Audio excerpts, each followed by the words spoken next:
Hi friends, అందరికీ నమస్కారం. Welcome back to Akhila edu news.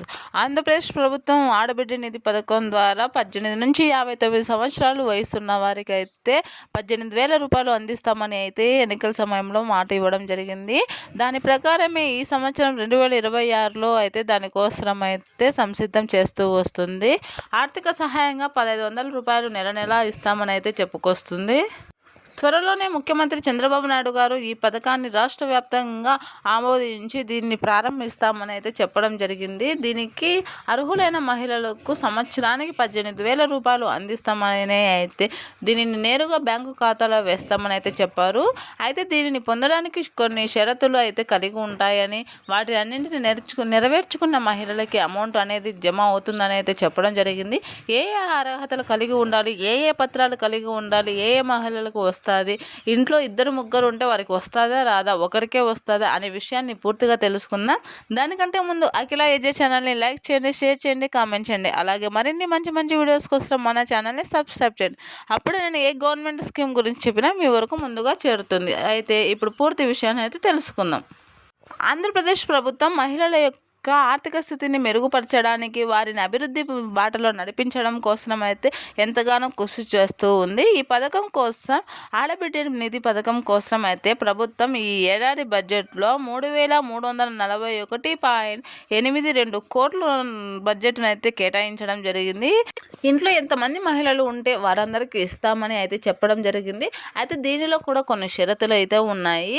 ఇందులో వికలాంగుల పింఛన్, వితంతు పింఛన్ తీసుకునే మహిళలకు ఇస్తామని, వృద్ధాప్య పింఛన్ తీసుకునే మహిళలకు ఇవ్వమని అయితే చెప్పారు.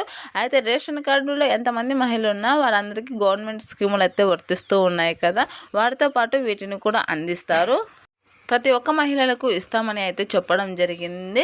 త్వరలోనే ఈ పథకానికి అమలు చేస్తామని, దీనిని ఏర్పాటు చేస్తామని అయితే చెప్పడం జరిగింది. దీనిని ఏర్పాటు చేస్తే ప్రతి మహిళకు కూడా 1,500 రూపాయలు నెలకు అకౌంట్లోనే జమ అవ్వడం జరుగుతుంది. దీని ద్వారా ఆ మహిళల యొక్క ఆర్థిక స్థితి పెరుగుతుంది, వారి యొక్క జీవనోపాధి మెరుగుపరుగుతుందని అయితే చెప్పడం జరుగుతుంది. అయితే దీని కొరకు కొన్ని షరతులు కలిగి ఉండాలని అయితే చెప్పడం జరిగింది. అవి ఏమేమి షరతులు కలిగి ఉండాలి, ఎలా చేసుకోవాలి అనే విషయాన్ని అయితే పూర్తిగా తెలుసుకుందాం. దీనికి బ్యాంకు ఖాతా ఉండాలని అయితే చెప్పడం జరిగింది. బ్యాంకు ఖాతాకు ఆధార్ నెంబర్ అనేది లింక్ అయి ఉండాలని అయితే తప్పనిసరిగా అయితే చెప్పడం జరిగింది.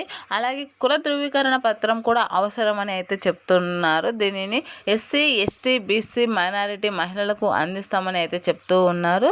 దీనిపై ఇంకా అయితే క్లారిటీ రావాల్సి ఉంది. ఖచ్చితంగా అయితే ఎస్సీ, ఎస్టీ మహిళలకు ఇస్తారని, అలాగే బీసీ, మైనారిటీ వర్గాల వారికి కూడా ఇస్తామని అయితే చెప్పడం జరుగుతుంది. కావున వీరందరూ బ్యాంకు ఖాతాలో ఈకేవైసీ కూడా తప్పనిసరిగా చేయించుకోవాలని అయితే చెప్పడం జరిగింది. కావున ఈ మహిళలందరూ eKYC, Aadhaar card link, caste సర్టిఫికేట్ని అన్నింటినీ సిద్ధం చేసుకోవాలని అయితే చెప్పడం జరుగుతుంది. 2026కు సంబంధించి ఫిబ్రవరి మార్చి నెలలలో ఈ విడుదల చేస్తామని అయితే చెప్పడం జరుగుతుంది. దీనిని విడుదల చేస్తే మహిళలకు అయితే ఎంతో ఊరటనివ్వడం జరుగుతుందని చెప్పడం జరుగుతుంది. కావున ప్రతి మహిళ కూడా వీటినన్నింటినీ దృష్టిలో పెట్టుకొని చేసుకోవాలని అయితే చెప్పడం జరిగింది. Thanks for watching this video.